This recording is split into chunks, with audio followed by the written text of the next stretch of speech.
Right. Sarath Chowdary గారు మీరేమంటారు? అంటే ఇప్పుడున్నటువంటి ప్రభుత్వం కక్ష సాధింపుకు పూనుకుంది. ఆ నేపథ్యంలో ఇదంతా జరుగుతుంది. గలీజ్గా కూడా న్యూస్ బయటకు తీసుకొస్తున్నారు, ప్రచారం చేస్తున్నారని ఈవెన్ నారాయణ స్వామి కూడా మాట్లాడారు. మరి మీ స్టాండ్ ఏంటి? సార్, ముందుగా మీకు ప్యానల్ సభ్యులకి, ప్రైమ్ 9 వీక్షకులకి అందరికీ గుడ్ మార్నింగ్ అండి.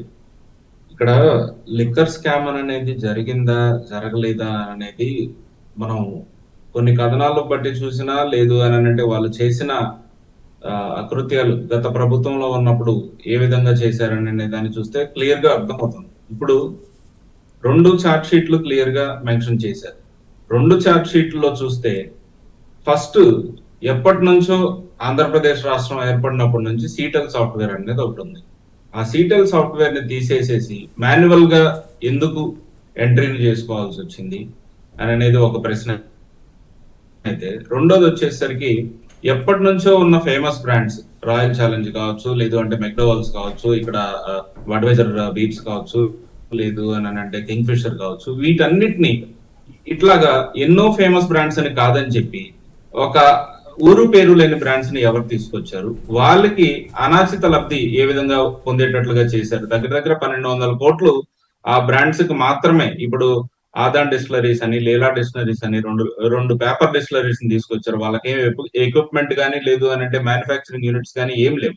ఒక 2-3 మ్యానుఫ్యాక్చరింగ్ యూనిట్స్ ని బెదిరించి వాళ్ళ పేరు మీద రాపించుకున్నారు. ఎస్పీవై డిస్టిలరీస్, విశాఖ డిస్టిలరీస్, కేఎంకి డిస్టిలరీస్, వీటిని రాపించుకొని అందులో వీళ్ళు మ్యానుఫ్యాక్చర్ చేశారు. ఇక్కడ ఇప్పుడు వరకు సిట్ నిర్ధారిస్తుంది ఏంటి అని అంటే కేవలం డిస్టిలరీస్ ద్వారా ముడుపులు తీసుకున్నారనేది ఒక్కటే. కానీ ఓవరాల్ గా అసలు లిక్కర్ స్కామ్ అనేది మనకి దాని ఒరిజినల్ ఫిగర్స్ కనుక తెలిస్తే మనకి మతి పోతుందండి. ఎందుకంటే ఇక్కడ మ్యానుఫ్యాక్చరర్ వీళ్ళే, డిస్ట్రిబ్యూటర్ వీళ్ళే, అమ్మకం చేసింది వీళ్ళే.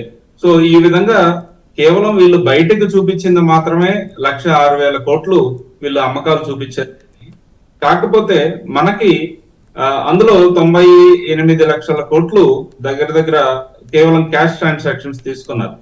కానీ ఇక్కడ వీళ్ళకి మనం క్లియర్ గా ఆ చార్ట్ షీట్ ప్రకారం చూసినా, లేదు అని అంటే మనకున్న బేసిక్ నాలెడ్జ్ ప్రకారం చూసినా కూడా మ్యానుఫ్యాక్చరింగ్ కాస్ట్ అనేది అమాంతం పెంచేశారు. ఇప్పుడు 90 రూపాయలు లేదా 100 రూపాయలు ఉండాల్సిన బాటిల్ ని ఎంఆర్పిని 150 రూపీస్ చేశారు, లేదు అని అంటే 200 చేశారు. కొన్నిటికైతే 350 ఉండాల్సిన విస్కీ బాటిల్ ని 600, 800 అట్లా చేసుకుంటూ ఇష్టం వచ్చినట్టు అదే బ్రాండ్ పేరు మార్చేసి అక్కడ ఉన్న వాళ్ళు ముడుపులు ఇవ్వట్లేదు అని చెప్పి వీళ్ళ ఓన్ బ్రాండ్స్ ని తీసుకొచ్చుకొని ఎంఆర్పి రేట్లు అమాంతం పెంచి, కానీ మ్యానుఫ్యాక్చరింగ్ కాస్ట్ అదే ఉంటది. ఇప్పుడు ఫర్ ఎగ్జాంపుల్ చిన్న విషయం, మనం రెగ్యులర్ గా ఏదైనా ఫీవర్ వస్తే వేసుకునే డోలో టాబ్లెట్ చిన్నది తీసుకోండి. అందులో చూస్తే మీరు ఆ స్ట్రిప్ వెనక, ఒక స్ట్రిప్ వెనక మీకు 38 రూపాయలు ఎంఆర్పి అని వస్తుంది. కానీ దాని మ్యానుఫ్యాక్చరింగ్ వచ్చేసరికి 4 రూపాయల్లో అయిపోతుంది.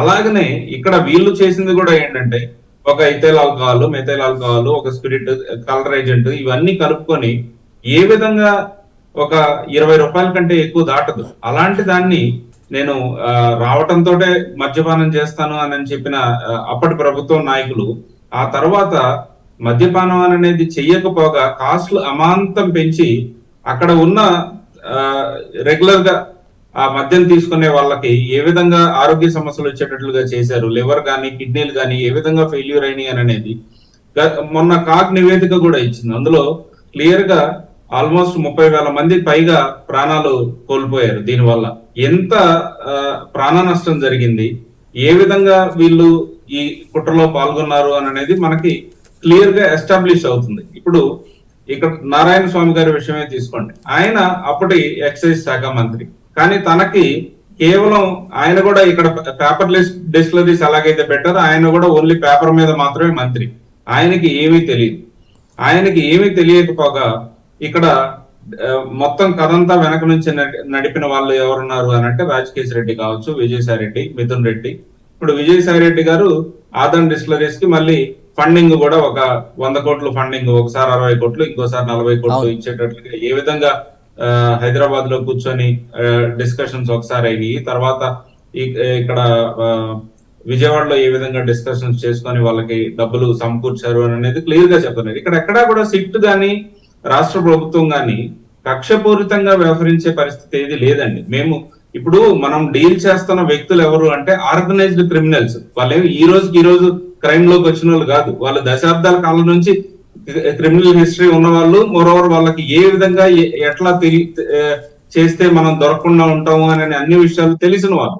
సో అలాంటి వాళ్ళతోటి మనం చేస్తున్నప్పుడు కొంచెం లేట్ అవుతుంది, కానీ పక్కాగా ఎవిడెన్సెస్ అనేవి అన్ని బయటకు వస్తాయి. ఇప్పుడు 2 days బ్యాక్ మనం తీసుకుంటే రాష్ట్ర ప్రభుత్వం కేబినెట్ లో కూడా క్లియర్ గా డిస్కస్ చేసుకొని రాజకేశ్ రెడ్డి ఆస్తులన్నీ జప్తు చేయాలి అని చూశారు. ఇప్పుడు వీళ్ళంతా చేస్తుంది ఏంటి అని అంటే, హైదరాబాద్ లో అక్కడ లిక్కర్ స్కామ్ లో వచ్చిన డబ్బులన్నింటినీ హైదరాబాద్ లో కావచ్చు, బెంగళూరులో కావచ్చు, పలు నగరాల్లో రియల్ ఎస్టేట్ మీద, లేదు అంటే హాస్పిటల్ సెక్టర్స్ మీద సినిమాలు తీయడానికి ఈడీ క్రియేషన్స్ అనేది ఒక బ్యానర్ క్రియేట్ చేసి దానికి సంబంధించి ఒక 2-3 సినిమాలు తీయడానికి ఈ విధంగా ఆ లిక్కర్ సమ్మన్నింటినీ దారి మళ్లించి ఈ పాటికే బ్లాక్ ని వైట్ గా కన్వర్ట్ చేసుకోవడం జరిగింది. కొన్ని చోట్ల క్యాష్ అనేది ఏ విధంగా ఉందనేది మనకి క్లియర్ గా రిపోర్ట్స్ ఉన్నాయి.